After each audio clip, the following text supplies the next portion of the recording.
So first, I'm interested in your experience yourself as an athlete. When you were young, you were an athlete. Yes. Yes. Yeah, I grew up playing football, American football, and wrestling also.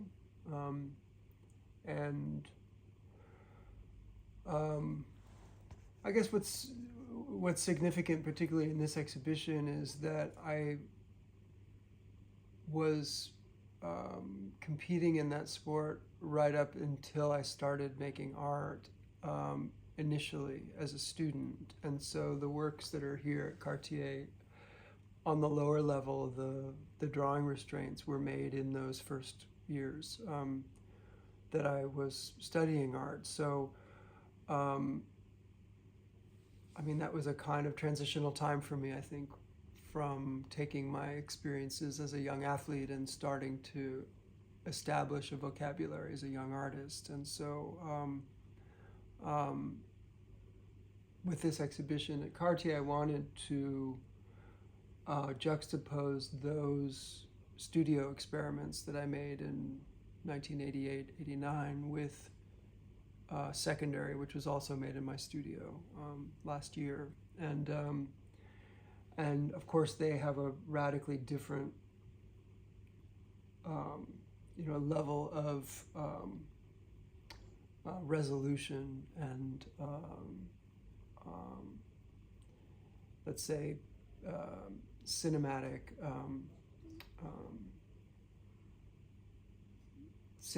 presence, cinematic sophistication. They're radically different. Oh, that's for sure. And one is black and white. The downstairs they are also black and white and on small screens. Yeah. But if you are speaking again about American football, or football as you say, it's because it was a very strong experience for yourself. Yeah. A deep experience. Yeah, for sure. I mean, I think as a young artist, I think I understood my my task as an artist was to excavate my emotional experiences, and I realize not all artists start with that provocation, but I think I did. I wanted to explore what was inside me, and literally. Yeah, literally, and so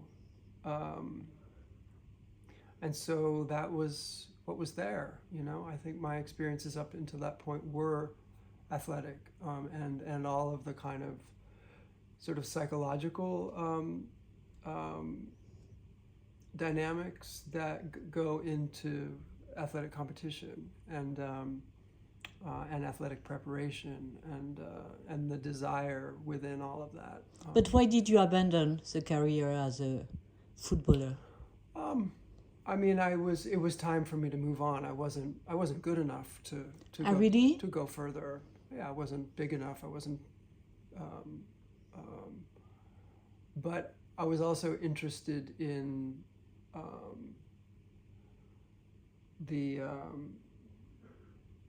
I was also interested in exploring other things, and art was at the center of that.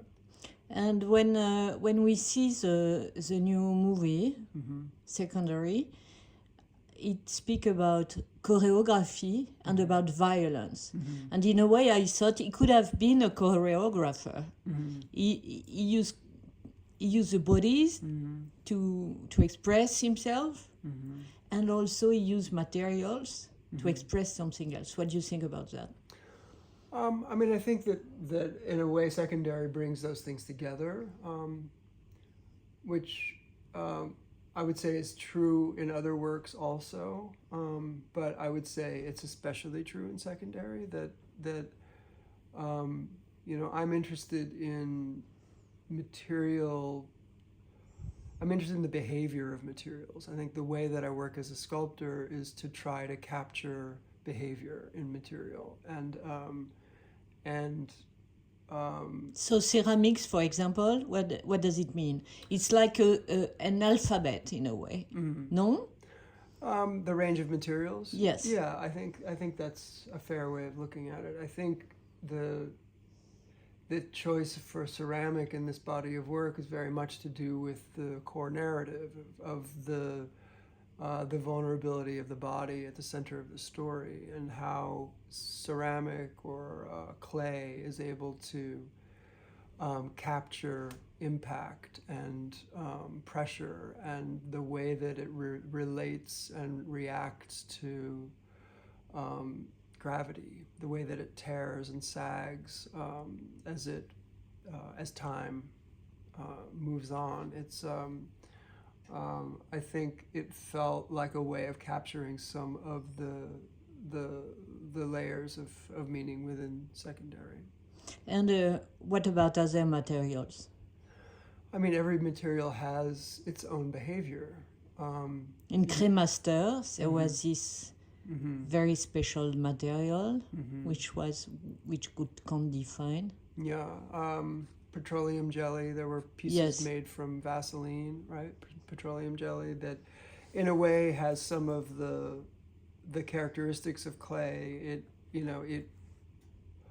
It will only stand up to a certain point, and then it collapses under its own weight. And I think that characteristic has been really important, I think, in the way narrative has run through my work. And so it's an allegory of collapsing, of collapse, of failure on a biological level, on a cultural level, structural level, and in terms of the dynamics within the sculpture, just as form. I think I'm interested in that, in capturing those behaviors, sometimes in real time even. Some of the sculptures, for example, from secondary, like the power rack that's downstairs and that resistance cord that's hanging from it. So that piece of clay was cast as a straight line, and then there were about 8 people who held that wet piece of clay after we had rehearsed with a rope over and over again to learn which fold happens first, which fold happens second, how you then twist all together. Everybody has to move together to make the twist and the bend, so that you don't do it twice. If you do it twice, you lose all of the strength in the clay and it breaks. So these are choreographies, that were another kind of rehearsed choreography and enacted in the making of these sculptures, which I became super interested in, and of course there are many other processes in a work like that power rack. There's the slip cast parts and the press cast parts, and there are many parts in that sculpture that are all fit together. And you, as a choreographer, what do you think about that? Do you imagine yourself as a choreographer? I mean, in secondary, I worked with another person in that capacity. David Thompson is the movement director of secondary, and I think I needed to work with somebody who speaks that language more articulately than I do. That said, I think I've worked with a lot of movement over the years. I would say what I have usually done in the past more is worked with specialized movement, worked with people who are specialized in a kind of they're experts in a particular type of movement or task. And so as a director, I think, I'm inviting them to do what they would normally do in a context that's radically different. I think secondary is very different. It brings together a group of dancer choreographers who brought their own movement vocabulary and their own histories into the piece. So how does it work? You say, I would like to express that and that?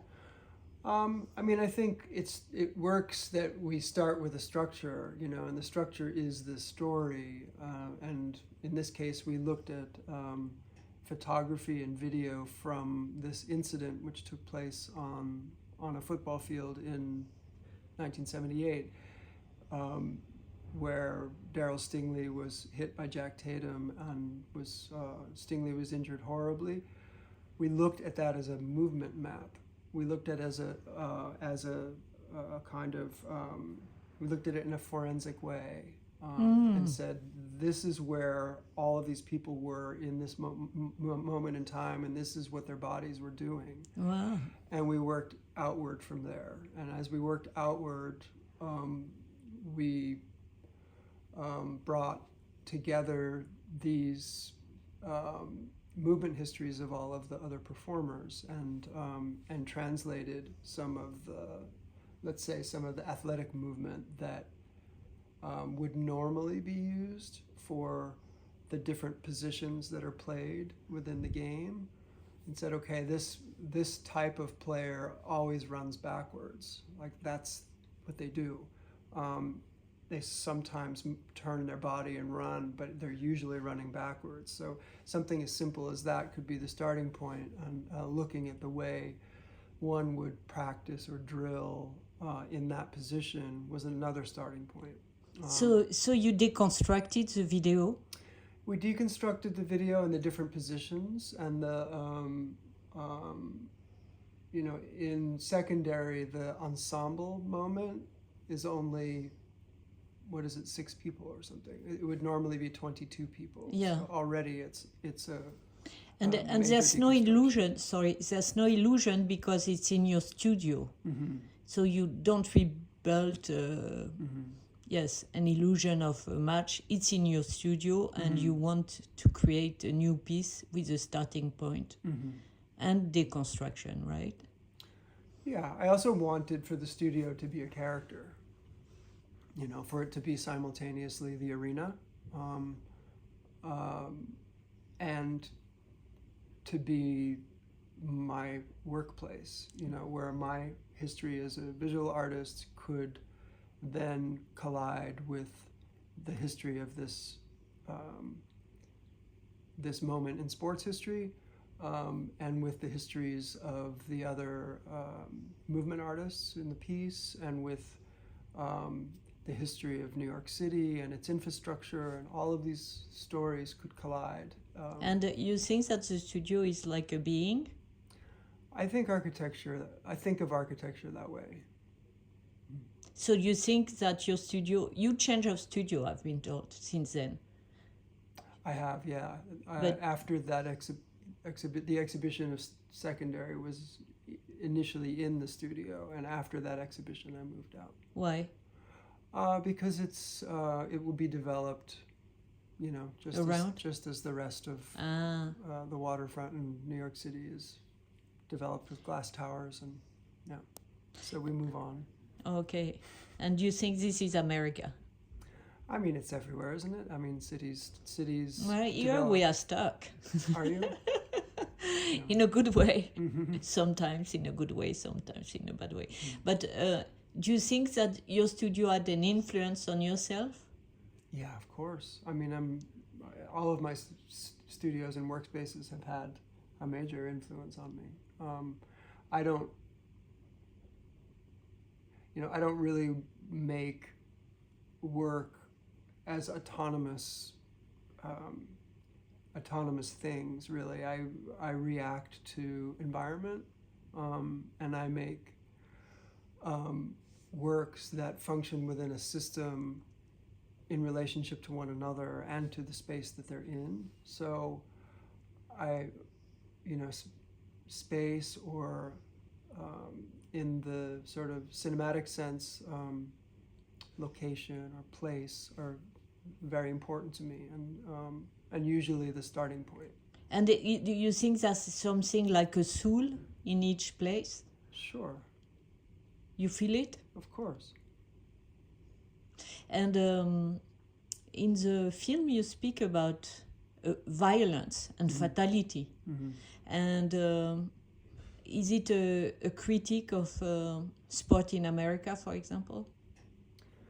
I mean, it's a reality in football and, you know, other blood sports. Blood sport, you say? Yeah. Wow. Is it people speak about football like that? Blood sport? I mean, I think you can classify football, boxing, you know, MMA. I mean, these are blood sports. Wow. And it's not solely an American thing either, but it's, you know, American football is specifically American. I think it's been exported, but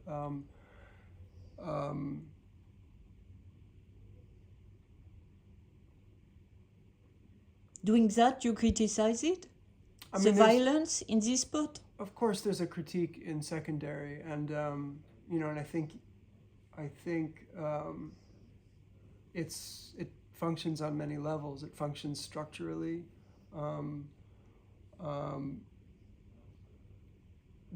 That you know, football is for sure an extension of American culture. You know, in terms of carrying forward a mythology of violence. You know, that you can trace back to the initial encounter with the European settlers in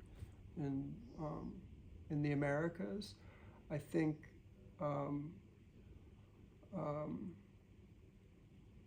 yeah, I think for sure yeah, football is part of that lineage, and it's also something that I participated in, you know, as a young person. So I think you know, with secondary, I was interested in involving my own history with the sport in this narrative, you know, and it's a narrative that I encountered and witnessed as a young person. The injury of Daryl Stingley, and You had some injuries, big injuries, I did not have big injuries. luckily. I was lucky. And why did you call it secondary? Secondary is the last line of defense. It's like the last row of defensive players. And Jack Tatum was one of these, played one of these positions. He's called a free safety, which in itself is an interesting pairing of words. But you know, secondary has many meanings in that way. And what is the other meaning? I mean, secondary as in primary, secondary, tertiary. Like I think my artistic practice is very much about secondary forms. You know, I think that the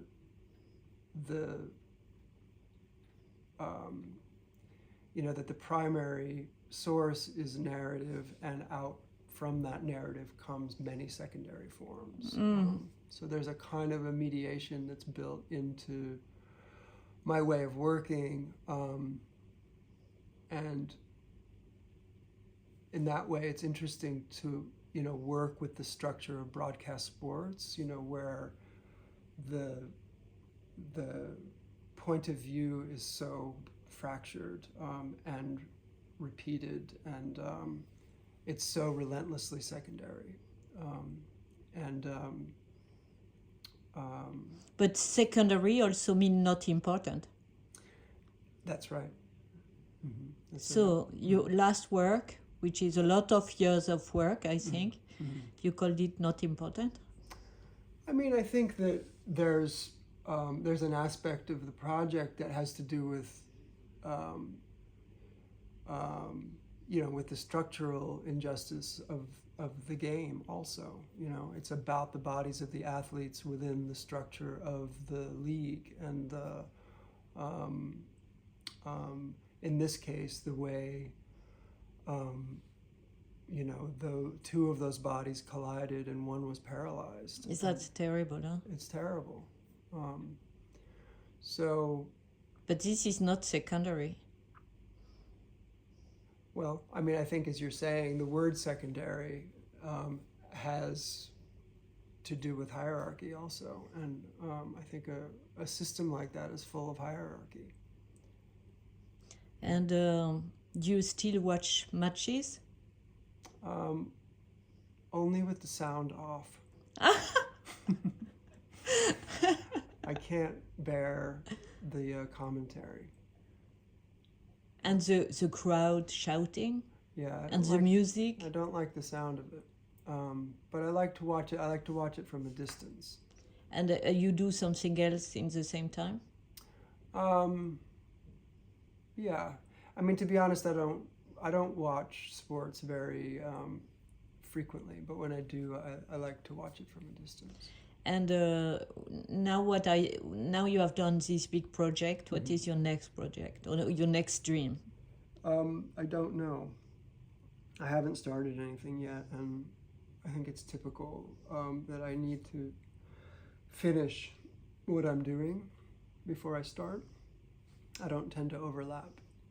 And you rest? I will rest. Yeah, it's time. Merci beaucoup. Merci.